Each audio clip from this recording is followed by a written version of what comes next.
제 기준에서는 삼성전자는 지수입니다. 지수. 코리아입니다. 지금 올해부터는요.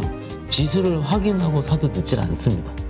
이유는 그러면은 낙폭과대도 버리는 게 없다는 거예요. 그렇죠. 시장이 이렇게 바뀐 거지. 바뀐 거 여러분이 잘못한 건 없습니다. 지금 그렇다면 이제 이 바닥을 찍고 만약에 올라간다면 네. 어떤 주식을 사야 될 것이냐. 네. 이게 아마 많은 분들의 고민일 거예요. 그 고민은요, 대표님. 제가 회사 들어가고부터 지금까지 매년 해오는 고민입니다. 그렇지. 뭘 살까는 항상 하는 고민이죠. 그리고 바닥권에서 제가 기깔나게 열심히 공부했던 종목을 샀어요. 샀는데 생각보다 안 갔던 경험도 굉장히 많이 있습니다. 정말 안타까운 경험이죠. 그리고 작년까지 회자되는 거는 이런 거 있습니다. 어떤 식으로 회자가 되냐면 센 거 잡아야 된다. 왜냐면 그만큼 시장에서 지금 좋은 것들, 예를 들어 오늘 기준으로 2차전지 소재가 되겠죠. 정말로. 근데 그런 종목들을 잡아야 된다. 했을 때 시장이 바닥 찍고 올라오면은 낙폭과대가 올라오는 걸 더 많이 봤어요. 그러면 이럴 때는 언제가 센 거고 그 시장이 회자가 되는 거고 언제 낙폭과대 헷갈리는 거죠. 그렇죠. 작년까지 제가 이런 질문을 받았을 때는 스킴이 있다 말씀드렸습니다. 빠졌다가 올라갈 첫째 날에는요. 센 거. 그때 회자됐던 것도 더 세고요. 둘째 날 같은 경우 시장이 안정화됐으니까는 낙폭과대 한번 올라오고 그리고 낙폭과대가 한 다음에 3, 4일째부터는 중소형주가 올라오고 그 다음에는 다시 셌던 것이 엎어치면서 올라갔거든요. 근데 올해는 다 그런 교집합들이 깨졌거든요. 이럴 바에는 어떻게 보면 지수 플레이가 좀 낫습니다. 지수 플레이. 네. 뭐 레버리지가 됐던 코덱스 200이 됐던. 그러니까 지금 종목을 고르기보다 만약에 현금이 있다 그리고 조금 손실을 많이 하고 싶은 분이라면 그냥 지수 상승 쪽. 그렇죠. 근데 그거를 레버리지까지 걸 수도 있는 그렇죠. 그런 걸로 생각을 해보자. 그러니까 이게 저희가 지수 플레이를 굉장히 재미없다라고 말씀을 많이 하실 거예요. 왜냐하면 코스피 한 50포인트 올라봤자 2%니까 난 30% 깨져 있는데 2% 수익 나면 좋냐라고 얘기하시니까 그거에 대한 갈증을 조금 해소하고자 레버리지 정도는 지수의 2배 정도 추종을 하니까 그런 갈증을 조금 해소할 수 있지 않을까라고 말씀을 좀 드리는 거고, 두 번째 같은 경우는 어제 오늘 바이오 USA가 거의 마무리가 됐거든요. 그러니까는 바이오 쪽에 지금 밑에 굉장히 좀 세게 돌리는 것들이 많이 있어요. 바이오 USA에 참가한 기업들 위주로 좀 좋은 뉴스가 나오는 것들이 돌리고 있는데, 그럼 바이오가 올라갈 때 화끈하니까 바이오를 내가 잡는 게 어떤가 질문도 하시더라고요. 그럴 때 제가 대답한 게 뭐냐면, 개별 종목을 잡으시는 것보다 바이오 쪽에 ETF를 잡으시는 건 어떨까? 라는 부분도 말씀을 좀 드렸어요. 왜냐하면 바이오를 잡는 이유는 화끈하려고 잡는 건데 변동성이 너무 큽니다. 그러게요. 예. 뭐 바이오, 그러니까 우리가 그 객관화를 할 수가 없잖아요. 맞아요. 이게 예. 비싼지 싼지에 대해서. 그리고 종목을 내가 스터디를 열심히 했고 그 산업을 공부를 했는데 이 산업이 성공할지 안 할지를 바이오만큼 내가 캐치하기가 어려운 게 없습니다. 아무리 해도 이해가 안 되는 거예요. 그래서 일단 오늘 오전까지 아마도 바이오 그런 종목들이 회자가 되긴 됐었을 텐데, 일단은 그 트렌드에 대한 부분은 조금은 바이오 USA가 끝났다는 부분 먼저 말씀을 드리고요. 그리고 이제 저는 이렇게 생각을 해요. 그 지수와 종목은 다르다고 봅니다. 아까 종목이 올라오는 스킴을 작년까지 스킴을 좀 말씀을 드리긴 했는데 올해는 다 틀려졌고요. 지금 올해부터는요. 지수를 확인하고 사도 늦질 않습니다. 이유는 기관들, 외국인들이 돈이 별로 없습니다. 일단 외국인 같은 경우는 저희가 못 물어보니까 제가 기관들 같은 경우 물어봐도 지금 많이 채권에서 터져 있다고 하고요. 그리고 저희가 이제 기관 운용 자금이라고 했을 때는 저희가 가입하는 펀드들이 있지 않습니까? 그렇죠. 펀드를 하시는 것보다는 직접 투자를 많이 하시니까 저희도 한 1, 2년 정도부터는 어느 순간 정유펀드를 얘기를 안 하고 있더라고요. 중개사 영업직원들이. 그러니까 대부분 이제 안 하시니까. 그러면은 막 운영할 수 있는 자금이 한계가 있다라는 거거든요. 그렇죠. 그러면은 예를 들어 자금 회수 요청이라든지 수익률 제고를 위해서는 어떻게 해야 되냐면 많이 오른 주식을 팔 수밖에 없습니다. 그러면 그 종목을 팔고 상대적으로 싸 보이는 종목들을 다시 들어갈 수밖에 없거든요. 이게 종목의 순환매의 박스권이에요, 그게.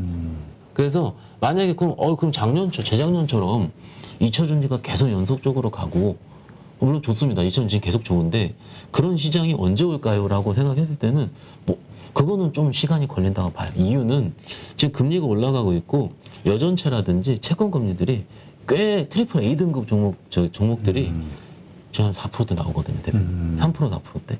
그러면은 소위 시장 참여자들이 그런 채권을 선택을 하지 지금 펀드를 가입을 하겠느냐라는 그렇죠.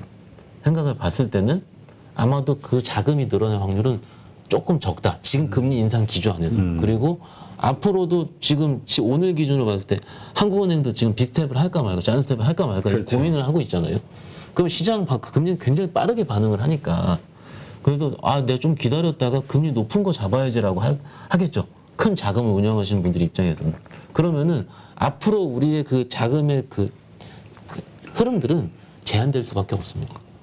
그러면 앞으로도 이런 많이 오른 거를 팔고 상대적으로 싸 보이는 거를 잡는 그게 지금 바이오가 될 수도 있고 게임이 될 수도 있고 뭐가 될 수도 있는 겁니다. 그러니까는 오히려 상대적으로 작년에는요 많이 빠진 것들을 버려야 됩니다.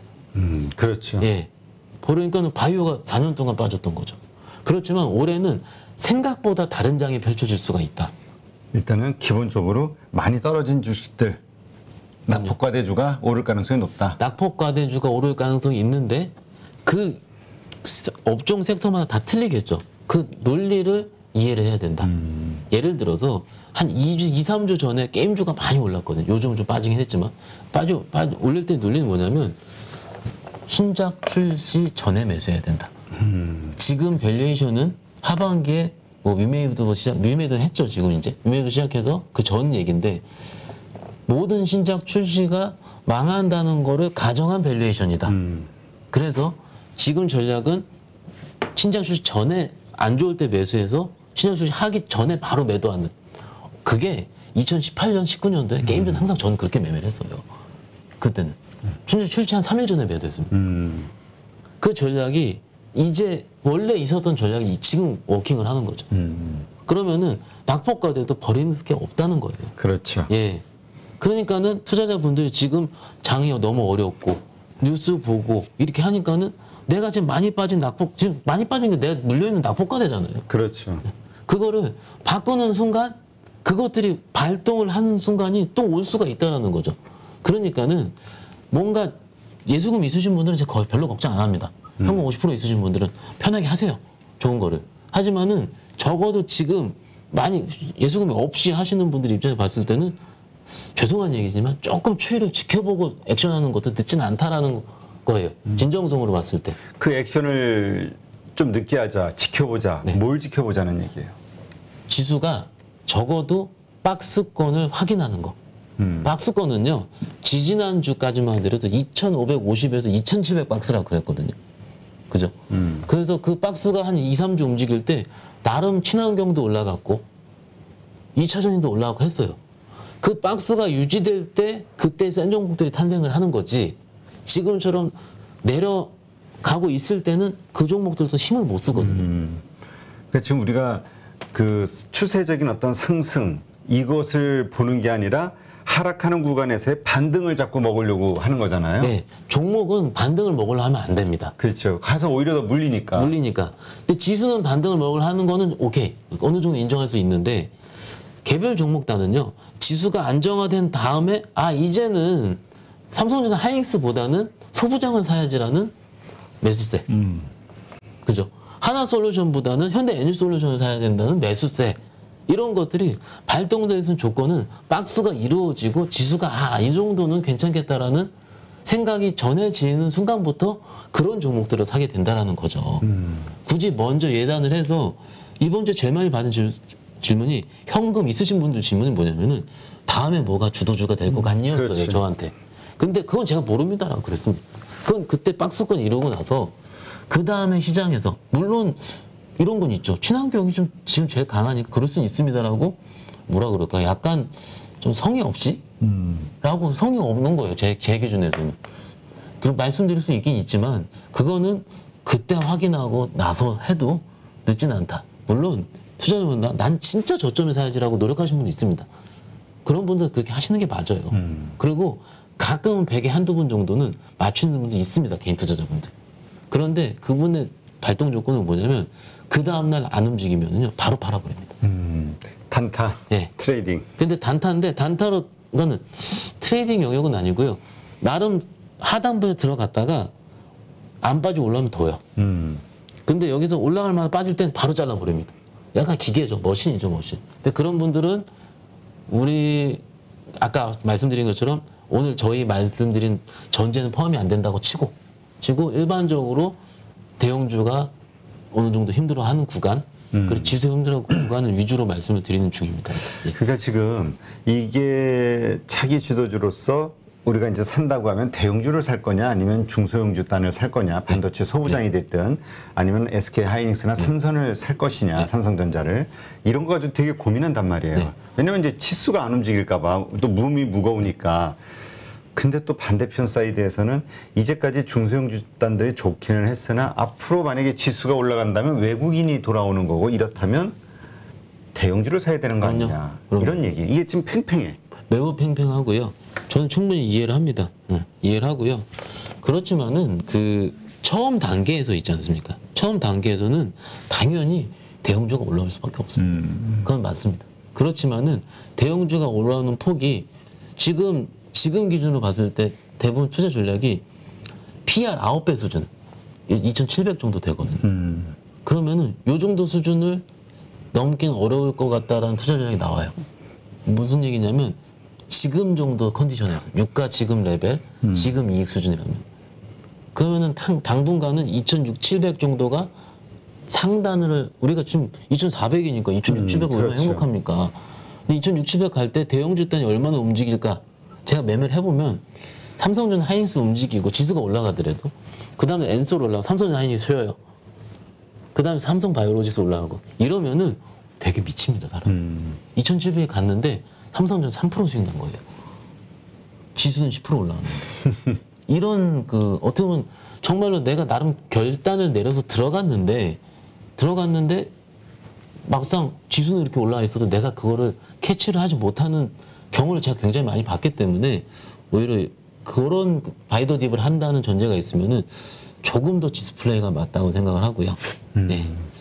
알겠습니다. 하여튼 요것들은 아마 우리 방송을 보시는 모든 가족분들이 하고 있는 고민일 것 같은데 근데 일단 이런 고민을 하는 것도 일단 되게 행복한 거예요. 왜냐면 이미 다 100% 주식으로 물려있는 분들이 태반이라. 예.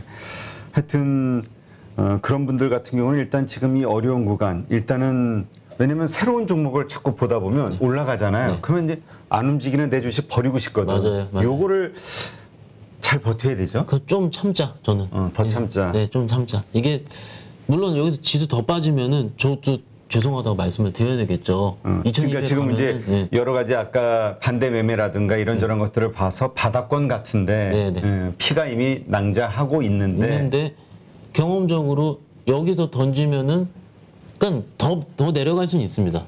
그런데 던지는 순간 2,700으로 잡게 된다는 거죠. 시장이 지긋지긋해지는 겁니다. 시장이. 참다 던진 거니까. 그러면은 진짜 좋아지는 걸 확인하고 매수하려는 심리가 더 강해지거든요. 편하게 주식이 있어야 주식을 더 산다고 얘기를 합니다. 저희 식으로는. 그러니까는 글쎄요. 지금 시장을 떠난 다음에 물론 댓글 저 어떻게 달릴지도 압니다. 너 때문에 못 떠났다. 그럴 수 있습니다. 그리고 작년부터 떠나라고 한 분들이 몇 분 있죠. 그 말 잘 들을 걸. 오케이, 그럴 수 있습니다. 그럴 수 있는데 제가 여러분들이 떠난다 그래서 떠나지 않는다 그래서 저한테는 상관이 없거든요. 그런데 적어도 이럴 때 떠나는 거가 너무 안타까운 걸 많이 봤었으니까 이런 말씀을 드리는 거니까는 한번 같이 고민을 해보시면 어떨까 이렇게 말씀드리고 있습니다. 네, 알겠습니다. 지금 우리 주식 하고 있으신 분들 조금 전에 말씀드렸듯이 전부 물려 있다 보니까 그리고 손실들이 크다 보니까 눈물로 지새우는 분이 많아요. 내가 왜 이 주식을 해서 노후 자금 가지고 지금 마이너스 30% 40% 남편 얼굴 보기가 힘들다. 와이프가 알까봐 무섭다. 이런 댓글들이 막 올라온단 말이에요. 자녀분 등록금이었다. 그렇죠. 아이 자녀 결혼 자금으로 맞습니다. 준비해 놓은 돈을 갖다 불린다고 했다가 오히려 이런 분들 그러니까 상황이 어려우니까 자신감이 더 떨어지고 더 비관적이 돼가고 그래서 오히려 버텨야 될 때 이 버틸 힘을 잃어버리는 경우가 많아요. 그래서 이번에는 이러한 분들이 힘을 낼 수 있는 게 뭐가 있을까? 마인드 컨트롤과 관련해서 좀 멘탈 관리 어떻게 해야 될까요? 오늘 아침에 저희 지점에 회의에서 있었던 일을 말씀을 드리겠습니다. 저희 지점장님께서 오늘 털리지 말고 장 끝나고 리프레시 하자라고 얘기했어요. 오늘 회식해요? 아니요. 각자의 방법으로 리프레시를 하라. 각자의 방법으로. 가족과 함께, 친구와 함께. 그러니까 고객들이랑 통화해야 될 것, 그 업무는 다 마무리를 하고요. 저희 지점엔 그랬고요. 저 인근 점포에는 상무님이 이랬다고 합니다. 이렇게 인상 쓰고 쳐다보고 있지 않겠습니까? 했는데 어깨를 뚝뚝 두드리면서 잘 버티자라고 가신 거예요. 저희는 이런 경험이 10년 동안 계속 있었거든요. 그렇죠. 예.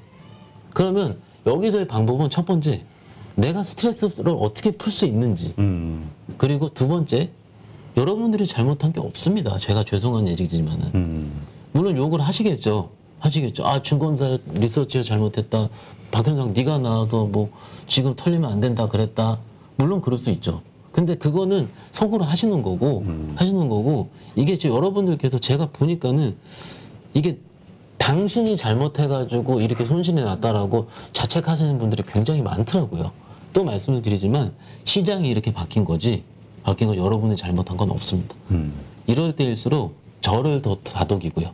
왜냐면 저는 고객들이 있으니까는 제가 멘탈이 살아있고 저희 수요일날 멘탈 많이 털렸었어요, 솔직히. 근데 제가 살아있고 제가 중심을 잡고 있어야 고객들 자금 관리를 하는 거지 않겠어요? 그렇죠. 스트레스성으로 그냥 에이 몰라 던져버리고 그러면은 누가 좋아하겠습니까? 여러분 똑같습니다. 똑같아요. 지금 시장이 1월 달에 욕 얼마나 많이 했습니까? 엔솔 상장한다 그래서 기관들 때릴 때 그땐 같이 욕했습니다. 왜냐면 그거는 시스템적이었습니다. 그렇죠. 예. 어쩔 수 없는 국내 그 시장의 시스템적인 1월 달에요. 다른 해외 주식 괜찮았거든요. 빠질 때 더 많이 빠진 거죠. 그리고 2월 달에 하다가 3월도 넘어오니까 그래도 저기 베이비 스텝 25비 한번 하고 나서 안드레리아 나오다가 전쟁 나온다 빅스텝 나오니까는 그러면 여러분들께서 이런 시장 정서를 시장 논리를 예상하신 분은 신입니다. 신이에요. 맞아요. 신이에요. 그러니까는 여러분들께서 잘못해서 내가 손실이 나고 그러니까 저희 방송에서 계속 내동매매만 하지 말자. 그죠? 좋은 걸 찾아보긴 하되 내동매매 안 된다. 이런 말씀을 드리는 이유가 잘못하신 건 없는데 여기서 잘못된 방향으로 가는 건 잘못된 거고 그렇지만 여러분들은 충분히 정직하고 그럴 용기가 있을 그리고 이럴 때일수록 나를 다독여야지 장이 여기서 바닥지고 올라올 때 있잖아요. 제가 사실은 어제 뭐 고객은 전화가 왔어요. 와서 제 어머니라고 저한테 어머니가 많습니다. 한 몇십 분 있습니다. 어머니 주식 한 거로 그분은 주식을 한 20년 하신 분입니다. 어떡하지? 이렇게 얘기하시는 거예요. 어머니 장 돌리면 20% 복구 금방 하는 거 아시잖아요. 알지? 이러는 거예요. 주식을 해보신 거 아시는 거고. 그렇죠. 예. 20-30% 복구요. 정신 차리고 있으면은 다다닥 들어가 장 좋아지면 금방 할 수 있습니다. 그건 그 장 좋아질 때 대표님 저랑 나와서 가이드를 드릴 테니까는 그건 좋아질 때 얘기를 하시기로 하고 네. 일단은 지금은 절대 자책하지 말자 이렇게 말씀드릴 수 있겠습니다. 네. 이게 자책한다고 해결이 되면 좋은데 맞아요. 자신감만 더 잃고 네. 왜 이게 사람이 힘이 없어지다 보면은 우울해지다 보면은 정말 정상적인 생각을 잘 못하잖아요. 그럼요. 잘못된 판단하는 그런 상황이 되니까 그래서 정말 버텨야 될 때 매도를 할 수도 있고 그걸 못 견디고 네. 자, 힘내주죠. 예. 힘을 내야 돼요. 근데 힘을 내고자 하지만 힘을 나는 게 뭐 중시가 상승한다든지 내가 들고 있는 주식이 막 올라가면 힘이 또 나겠죠. 그럼요. 근데 반대로 빠진단 말이에요. 네. 그러니까 힘을 잃을 수밖에 없는 이런 상황에서 스스로 멘탈 관리하는 방법은 뭐가 있을까요? 일단 저는 자요. 자, 예. 그런데 그 아까 각자 다 다른 방법들이 있을 것 같은데 동료들이랑 신나게 떠들 수도 있고요. 그러니까 저는 다행히 동료들이 있기 때문에 같은 이슈를 가지고 매우 객관적이고 주관적으로 떠들 수 있는 사람들이 있습니다. 그러니까는 저희 방송을 보는 이유도 아마도 그러실 거고 그렇죠. 여러분을 스트레스 푸는 방법이 각자 다르실 거예요. 산책을 어떤 분은 제가 저번에 댓글 보니까는 등산하시면서 들으신다 하더라고요.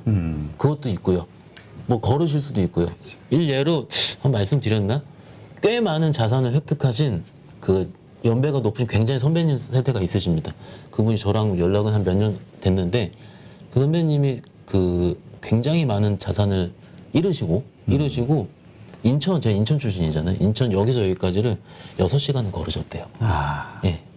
걸으셔서 그 얼마나 심란했겠어요. 차에 한번 뛰어들까 말까. 물론 성공하신 이후에 저를 만났기 때문에 저한테는 약간 입지전인 성격을 말씀을 하시긴 했지만 그때 내가 별 생각을 다 했는데 그렇게 얘기를 하시더라고요. 여기서 내가 포기하면 내 가족들은 어떡하냐. 참고로 그 유통업체 하시는 분이었습니다. 그러니까는 이게 저는 과거에 이런 분들의 그리고 주식에서 성공하신 분들은요 한 번씩 다 2번 이상 저희 나오시는 분들 몇 분 계시잖아요. 깡통? 예, 다 있었습니다. 그러니까 이 정도는 그 성공하신 분들 대비하면 어떻게 보면은 한 30~40% 정도 손실일 거예요. 전체 계좌 그렇죠. 기준으로. 예. 왜냐면 당연합니다. 3,300에서 2,400입니다. 1,000포인트예요. 그럼 30% 빠진 거잖아요. 개별 종목은 더하죠. 그럼요. 그러니까는 요거를 조금 내가 감내할 수 있고 인정하면은 스트레스가 풀리거든요. 좀 인정하시는 건 어떨까 싶습니다. 네, 그리고 하여튼 그 자신이 이럴 때 또 하나는 그러나 또 내가 뭘 실수했는가를 또 한번 냉정하게 분석해 보는 게 필요하겠죠. 매우 정확하게 말씀하시는데 매매 복귀할 필요 있습니다. 과거 거래 내역 보시고 그 일자별로 소팅하실 수 있거든요. 혹은 증권사 HTS 보시면 손실이 난 그날에 대한 매매 내역을 따로 클릭하면 볼 수가 있어요. HTS에. 뭐 다 있을 겁니다. 어느 증권사마다. 그날에 왜 내가 잘랐는지, 왜 내가 수익이 났는지를 그날만 복구해서도 일단 지금 시점에는 나쁘지 않을까 생각하고 있습니다. 우리 그 12시 라이브 방송에서 현금은 들고 있는데 뭘 사야 될지 앞이 안 보인다. 너무 불안하고. 그래서 이제 그러시면 사지 마시라고. 앞이 안 보이는데 뭐하러 굳이 사야 되냐. 그렇죠? 뭔가 사고 싶은 게 확신이 있어서 아닌 다음에는. 들고 가려면은 내 확신이 있어야지 들고 가는 거거든요. 근데 그런 이야기 하다가 그럼에도 불구하고 약간 공격적인 성향을 가지신 분이라면 그냥 그게 삼성전자 선택하는 기준이 아니겠냐. 이런 얘기가 나왔는데 네. 삼성전자가 예전하고 요즘 많이 달라진 것 같아요. 워낙 외국인들이 지수 가지고 놀 때 이 삼성전자를 가지고 가니까 오르지를 못하니까. 제 기준에서는 삼성전자는 지수입니다. 지수. 코리아입니다. 옵션 만기일 기준으로 봤을 때 삼성전자 가지고 동시호가 지수 플레이 많이 하잖아요. 그렇죠. 예. 그러니까 외국인들 입장에서 봤을 때는 삼성전자가 좋아질 거면은 TSMC가 좀 더 좋아져야 되지 않을까. 혹은 마이크론 테크놀로지가 더 좋아져야 되지 않을까라는 거죠. 이게 약간은 코리아의 MSCI 비중이랑 거의 연관이 되어 있는 건데 지금은 제가 외국계 증권사 보고서를 좀 보면은요. 아직은 중국이 조금 더 매수세가 강한 것 같아요. 그렇죠. 아니 우리 예전에 그 엔트 파이낸셜인가 그거 상장한다고 네네. 세계 최대 그 IPO 한다 했을 때 우리 엄청나게 팔려가지고 그쪽으로 넘어갔잖아요. 홍콩으로. 그러니까는 외국계 헤지펀드 입장에서 봤을 때 삼성전자라는 개별 종목이거든요. 그 개별 종목을 어떻게 좀 매수를 해야 될까라는 부분을 봤을 때는 조금은 시간이 걸리지 않을까 싶은 거고 물론 이제 반대 논리는 이거죠. 팔 만큼 팔았다. 외국인 보유 비중 계속 떨어지고 있고 충분히 공감합니다. 그렇지만 스텝 바이 스텝으로 봤을 때는 조금 완화되는 기조가 나온 다음에부터 강하게 올라가 있지 않을까 한 거고 지금 오늘 자료 보니까는 그 스마트폰 오더컷 얘기 좀 나오더라고요. 좀 그러니까는 이게 한 2~3주 전에는 오더컷이 루머였는데 지금 현실화되고 있어요.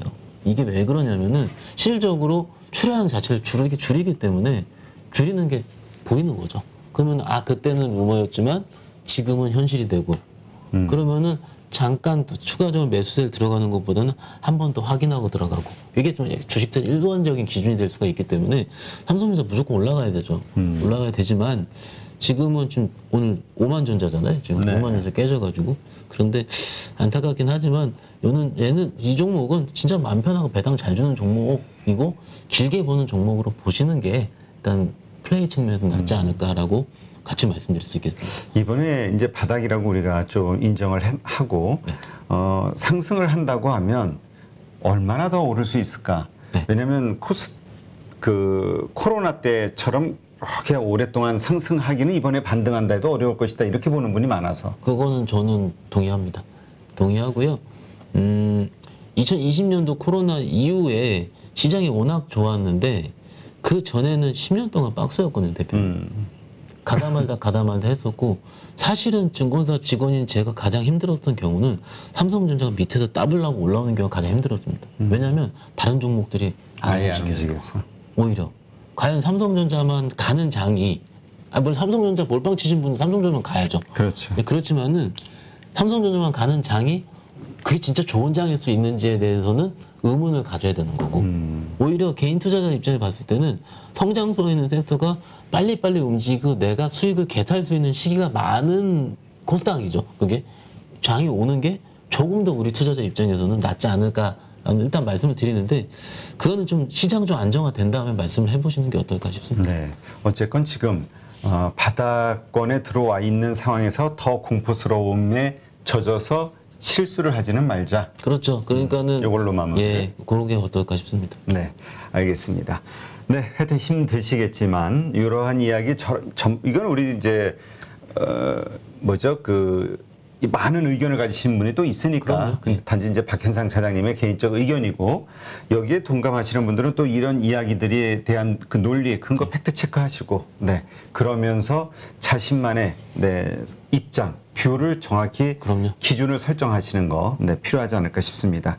네 어려운 예, 참 이럴 때 방송하기 싫거든.